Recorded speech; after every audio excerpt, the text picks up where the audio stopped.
boses ko, binibining marikit na. Oh my God! Wow!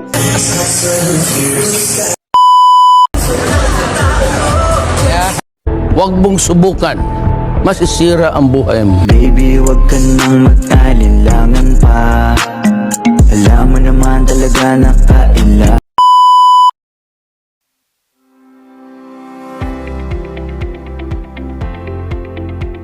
Lord, marami talaga sa mga katropa natin na talagang todo suporta po, diba? And that's because number one sa kanila ang Alfonso Brandy.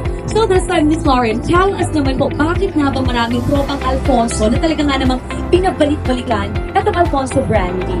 Alam nyo, DJ Yaya and Alex and everybody here, hindi basta-basta ang kalidad ng bawat bote ng Alfonso Brandy dahil gawa ito sa biggest single bodega in Herense.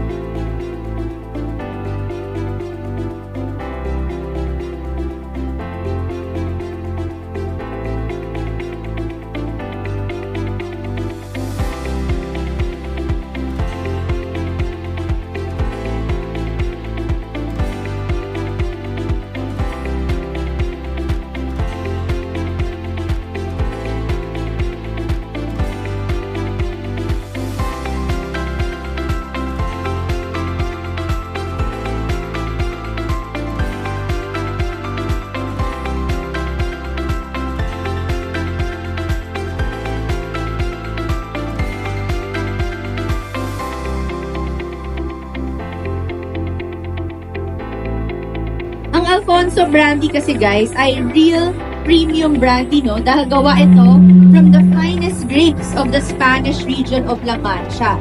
Tapos ito ay aged in these 50 to 100-year-old American oak casks. Ganyan ina-age ang Alfonso Brandy, no?